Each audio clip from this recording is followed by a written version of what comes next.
आपकी बीड़ी है, सिगरेट है, फिर गांव में बहुत अलग अलग तरीके से इसको लिया जाता है। तो जो एक बार जिसको इसकी लत लग जाती है वो फिर इन सब चीजों को, इस मजे को लाने के लिए वो बार बार लगातार उसका सेवन करता है। कुछ लोग कहते हैं कि नशे ने हमें पकड़ रखा है, हम तो इसे छोड़ना चाह रहे हैं लेकिन छोड़ नहीं पा रहे हैं। दिक्कत यह है कि नशे ने आपको नहीं पकड़ रखा है बल्कि आपने नशे को पकड़ रखा है।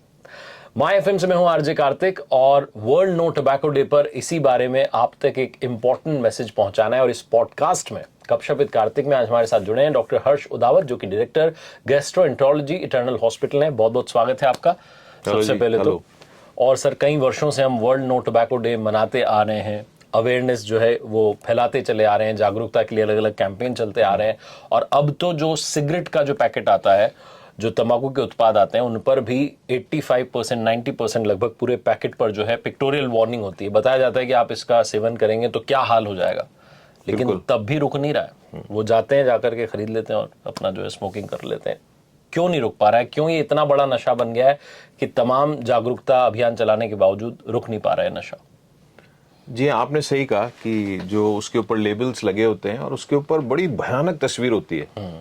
बड़े बड़े कैंसर दिखाए जाते हैं, मुंह के कैंसर, जीभ के कैंसर, गाल के कैंसर, और इतने भयानक है लेकिन फिर भी नहीं छोड़ पा रहे हैं। तो समझना पड़ेगा कि जो तंबाकू और तंबाकू के पदार्थ है उसके अंदर करीब करीब 7,000 केमिकल्स होते हैं। जैसे उसके अंदर निकोटीन, कोल टार, कार्बन मोनोऑक्साइड, फॉर्मेल्डिहाइड और बहुत सारे जो कि गंभीर बीमारियां कर सकते हैं। वो खराब पदार्थ है, जहरीले पदार्थ कह सकते हो आप। उसमें से एक इम्पोर्टेंट पदार्थ है, उसको हम कहते हैं निकोटीन। अब जैसे ही आप निकोटीन या तो आप तंबाकू में खाओगे या आप स्मोकिंग में के अंदर लोगे, वो तुरंत आपके ब्लड में चला जाता है। और ब्लड से एक ग्रंथि होती है, एड्रिनल ग्लैंड, वहां जाता है और एक और पदार्थ निकलता है जो बॉडी निकालती है, उसको कहते हैं एड्रेनलिन। और वो जब एड्रेनलिन निकलता है तो वो बॉडी पे क्या असर करता है? ब्लड प्रेशर बढ़ता है, पल्स बढ़ जाती है, और वहां पर आप एकदम लाल हो जाते हो, आप एकदम अवेक हो जाते हो, अवेक हो जाते हो, एकदम कहते हैं ना चौकन्ने हो जाते हो। आपको लगता है कि आप में कोई पावर आ गई। और एक होता है प्लेजर, मजा, जो कि ब्रेन को जाता है। जब आप लेते हो तो ऐसा होता है, और जब आप नहीं लेते तो वो मजा नहीं रहता है, वो पावर नहीं लगती है।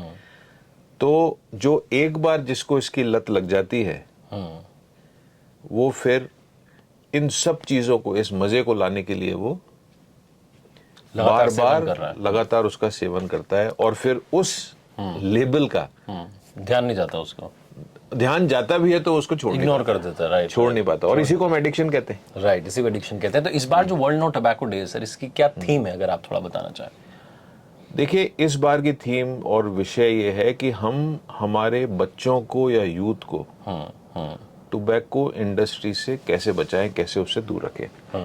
क्योंकि ऐसा देखा गया है कि ऑनलाइन जितने भी एड्स आते हैं या डिजिटल मीडिया के ऊपर जितने भी एड्स हैं, उसके अंदर ऐसे लुभाया जाता है कि बड़ी सुंदर शेप के अंदर आपको एक पदार्थ दे रहे हैं। जो भी कार्टून्स हैं और जो भी ये जो हीरोज होते हैं आजकल के, जो भी कैरेक्टर हीरोज होते हैं, उनके रूप में, उनकी बॉटल्स में सुंदर सुंदर बॉटल, उनके कलर्स, और जो उसके अंदर लिक्विड होता है वो अलग अलग कलर्स के होते हैं। उसका टेस्ट आप सोच सकते हैं, 17,000 तरह का टेस्ट होता है उसके अंदर, 17,000। उसमें से जो धुआं निकलता है अलग अलग तरह का निकलता है।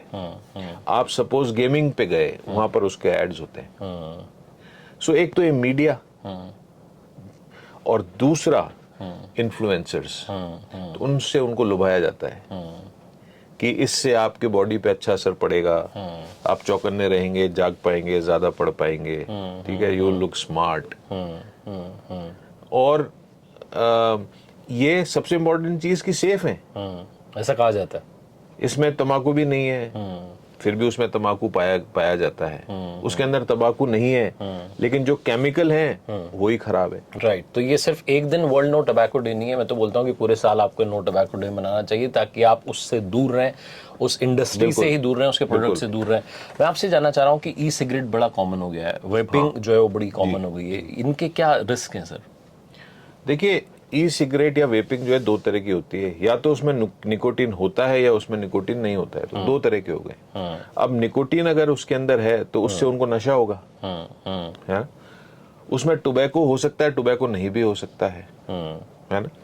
सो अब बेसिकली जो और पदार्थ, तरल पदार्थ जो काम में लिए जाते हैं उनको आप जलाते हो, और वो जो जलता है उसके अंदर से और नए खराब पदार्थ निकलते हैं, पॉइजनस निकलते हैं, और वो आप उनको अंदर लेते हो। अब वो लंग्स में जाते हैं, सो लंग्स की बीमारी करते हैं। बहुत लोगों को बहुत खराब लंग इंजरी होके, और अमेरिका में तो उन्होंने रिपोर्ट किया था कि ई वेपिंग से रिलेटेड जो लंग इंजरी है उससे लोग मर गए थे। वो हार्ट में प्रॉब्लम करता है, वो आपके दिमाग पे बहुत बुरा असर करता है। तो जो बच्चे होते हैं वो कंसंट्रेट नहीं कर पाते पढ़ाई के ऊपर, उनको एंजाइटी होती है और उनकी लर्निंग कैपेसिटी कम हो जाती है। राइट। उनके ब्रेन के ऊपर बहुत खराब डैमेज होता है।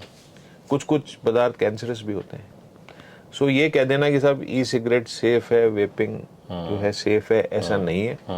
और पूरी सोसाइटी, पेरेंट्स, टीचर्स और जो भी मीडिया में बड़ा नाम रखते हैं, पॉपुलर फेमस फिगर्स हैं, उन सबको सामने आके और हम सबको ये बताना चाहिए कि हमें हमारे बच्चों को और यूथ को कैसे बचाएं। तो मैं यही आपसे एक चीज़ और जानना चाह रहा हूँ कि टबैको जो है किस किस फॉर्म में जो है लोग कंज्यूम कर रहे हैं। देखिए, आपने देखा ही होगा, गुटखा तो है ही, गुटखा होता है, हाँ, और आप उसके अंदर खैनी होगा, अलग अलग तरह के होते हैं, आप उसको किसी मसाले में भी मिला लेते हो। आपकी बीड़ी है, सिगरेट है, फिर गांव में बहुत अलग अलग तरीके से इसको लिया जाता है। और आजकल तो जो अपन ने बात करी ई सिगरेट्स, सो काफी तरह से इसको तंबाकू को लिया जाता है। मैं आपसे ये जानना चाह रहा हूँ कि ये किसी भी फॉर्म में हम तंबाकू का कंजम्पशन कर रहे हैं, उसका दुष्प्रभाव क्या है, अगर आप थोड़ा और डिटेल में बताएं लोगों को। हाँ, सो देखिए, अब दो तरह की स्मोकिंग हो गई, तो एक एक्टिव हो गई, एक पैसिव हो गई। हाँ कि भैया मेरा तो, मैं तो पीता नहीं हूँ लेकिन उसके साथ जाता हूँ जो पीता है। हाँ, तो काफी खड़े हो सारे गए। लोग हैं, हाँ, या हस्बैंड या वाइफ पीते हैं लेकिन बच्चे साथ में। राइट। तो अब मैं जो दुष्प्रभाव बता रहा हूँ, जो स्मोक्ड फॉर्म है, सिगार हुआ, कितनी भी अच्छी क्वालिटी का हुआ, बीड़ी हुई, सिगरेट हुई, वो उसके दुष्प्रभाव मतलब पैसिव भी है, जो पास में उसको भी होगा, और जो तंबाकू खाएगा उसको तो होगा ही। तो देखिए, शुरू करते हैं। सो पहला, आप वो गया मुंह में, अब आप मुंह में रख रहे हो उसको काफी देर तक, सो वो इतना पावरफुल है कि मुंह में, जैसे जीभ हो गई, आपके लिप्स हो गए, आपका जो अंदर का जो भी आपकी परत है, मुंह की जो परत है अंदर की, हाँ, उसके ऊपर वहां पर कैंसर, मुंह का कैंसर जिसे कहते हैं। हाँ बिल्कुल। और 90% कैंसर मुंह के भारत में तंबाकू से ही होते हैं।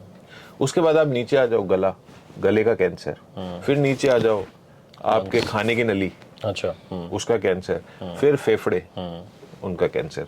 तो ऐसा कहते हैं कि करीब करीब 20 तरह के कैंसर इसकी वजह से होते हैं। ठीक है। दूसरा, हमने बात कर ली, लत तो लगी जाती है। तीसरा, हार्ट की बीमारी बहुत बढ़ जाती है, ब्रेन की बीमारी, स्ट्रोक बढ़ जाते हैं, किडनी खराब होने लग जाती है। कुछ आपने देखा होगा, कुछ लोग ऐसे होते हैं, कहते हैं कि मैं थोड़ा चलता हूं और मेरे पैरों में बहुत तेज दर्द होता है, पिंडलियों में, मैं बैठ जाता हूं फिर ठीक हो जाता हूं। उसको हम कहते हैं पेरिफेरल वेस्कुलर डिजीज।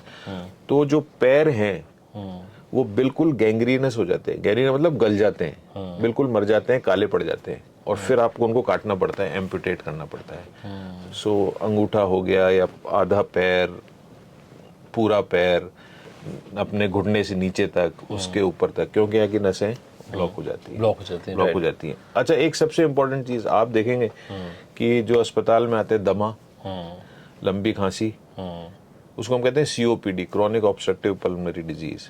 तो फेफड़े जो सपोज इतने साइज के हैं, वो फूल के इतने बड़े हो जाते हैं और वो पूरे डैमेज हो जाते हैं। लोगों को खांसी रहती है, लोगों को सांस में तकलीफ रहती है, छाती के अंदर दर्द होता है, और वो पूरी ऑक्सीजन मेंटेन नहीं कर पाते। लंग का कैंसर बहुत इंपॉर्टेंट कारण है। तो बेसिकली बहुत सारी बीमारी, बहुत सारी बीमारी, 20 तरीके के तो कैंसर ही हैं जी, जो कि टबैको के कंजम्पशन से रिलेटेड, जो आप किसी भी फॉर्म में ले रहे हैं उससे हो रहा है। एक सवाल और आता है सर कि मान लीजिए कोई महिला ये कह रही है कि मैं प्रेग्नेंट हूँ, एक सिचुएशन बता रहा हूँ क्योंकि मैं प्रेग्नेंट हूँ और मैं अगर स्मोकिंग कंटिन्यूअस कर रही हूँ, छोड़ नहीं पा रही हूँ, तो क्या आने वाला जो बच्चा है उस पर भी असर पड़ेगा? बिल्कुल असर पड़ेगा। वो प्रेगनेंसी पे भी असर कर सकता है, प्रेगनेंसी खराब हो सकती है। अच्छा। जो बच्चा आएगा उसके ऊपर भी असर हो सकता है, और बहुत खराब होता है। डेवलपमेंटल एनामलीज होती हैं। बच्चे का शरीर थोड़ा सा बिगड़ जाएगा, विकृत हो सकता है। विकृत हो सकता है। उसके होठ, उसके जो अपने तलवा होता है, वो हार्ट की एनामलीज है, वो हो सकती है। तो आप बीड़ी ले, I mean sorry, cigarette, beedi, even alcohol is bad, all drugs are bad. Right. आखिरी में मैं आपसे जानना चाह रहा हूँ, क्या मेडिकल ट्रीटमेंट्स हैं इसके, क्या ट्रीटमेंट जी हाँ, अवेलेबल जो है? सो अब अगर आप चाहते हैं कि मैं बीड़ी, सिगरेट, तंबाकू, वेपिंग कुछ भी छोड़ूं, तो आपकी मदद की जा सकती है। और उसमें दो तरह से मदद होती है, एक तो मेडिकल ट्रीटमेंट होता है, एक नॉन मेडिकल ट्रीटमेंट होता है। अगर एक सिगरेट लेते हैं तो उसमें करीब 1 to 2 मिलीग्राम्स ऑफ निकोटीन होता है। सो एक मेथड है निकोटीन रिप्लेसमेंट थेरेपी, क्योंकि निकोटीन ही आपको एडिक्शन कराता है, वही एक किक देता है। सो हमारे पास निकोटीन की बाजार में मिलती है, गम्स होते हैं, पेस्टल्स होते हैं, इवन पैचेस भी होते हैं। सो वो हम पहले पेशेंट को देते हैं करीब करीब 3 महीने के लिए। और उससे क्या होता है कि जब भी उनको ऐसा लगता है कि हमें बहुत ज्यादा तलब हो रही है, बहुत ज्यादा किक की जरूरत है, तो हम वो निकोटीन रिप्लेसमेंट थेरेपी उनको देते हैं। तो हम कहते हैं कि भाई जैसे मान लीजिए पेस्टल्स आप काम में ले रहे हो, तो उसको चूस लो, और उसको चूसें करीब 15 से 20 मिनट तक, फिर उसका असर खत्म हो जाता है, वो अंदर चला जाता है, उसको निगलना नहीं होता। या अगर आप च्युइंगम लेते हैं तो उसको चबाते रहें, चबाते रहें, चबाते रहें, उसको निगले नहीं। और हर 2 से 3 से 4 घंटे में आप एक ये जो पेस्टल या आप गम है वो उसको ले सकते हैं। राइट।